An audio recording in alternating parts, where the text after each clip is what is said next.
أعوذ بالله من الشيطان الرجيم. بسم الله الرحمن الرحيم. الرحمن علم القرآن خلق الإنسان علمه البيان. الشمس والقمر بحسبان والنجم والشجر يسجدان والسماء رفعها ووضع الميزان ألا تطغوا في الميزان وأقيموا الوزن بالقسط ولا تخسروا الميزان والأرض وضعها للأنام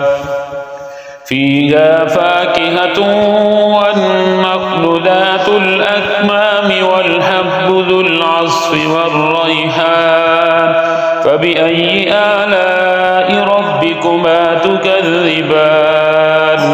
خلق الإنسان من صلصال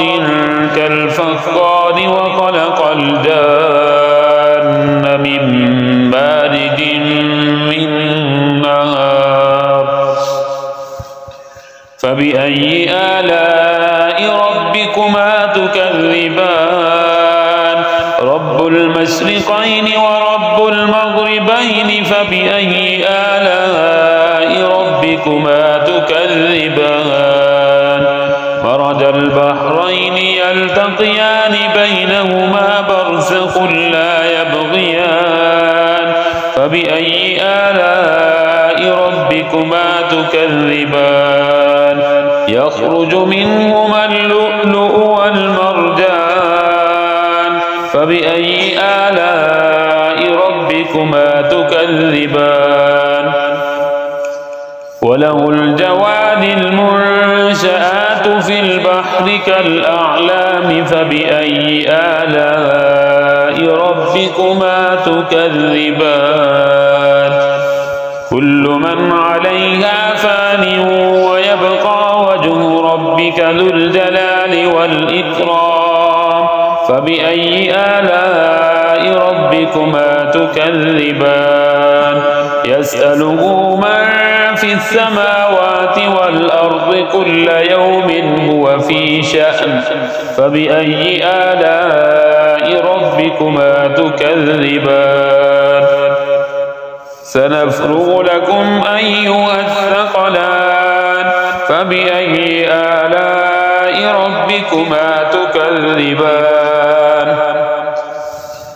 يا معشر الجن والإنس إن استطعتم أن تنفذوا من أقطار السماوات والأرض فانفذوا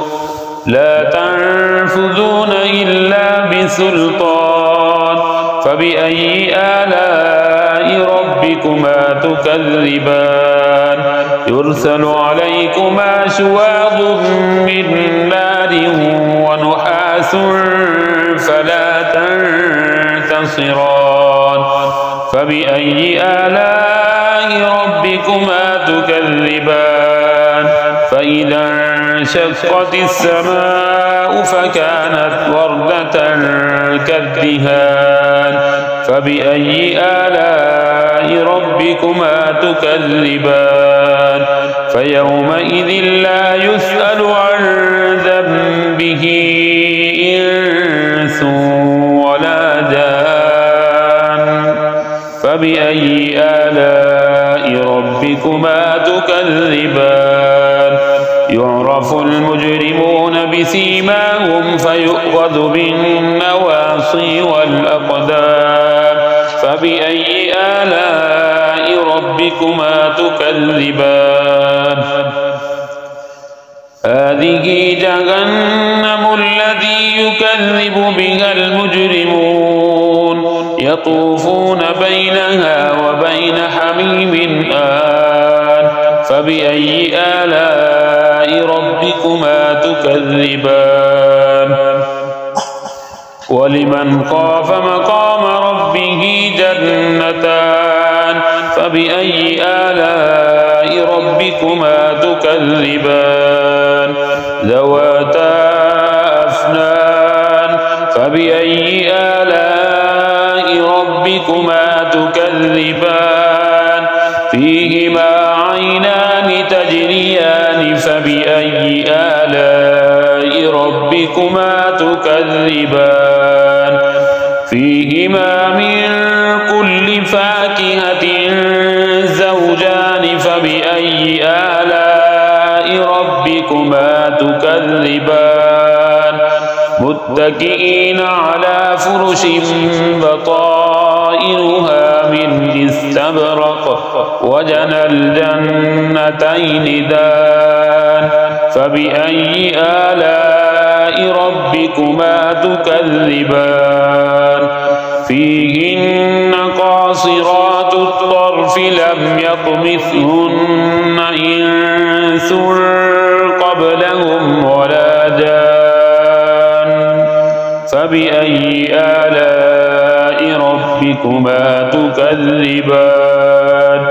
كأنهن الياقوت والمرجان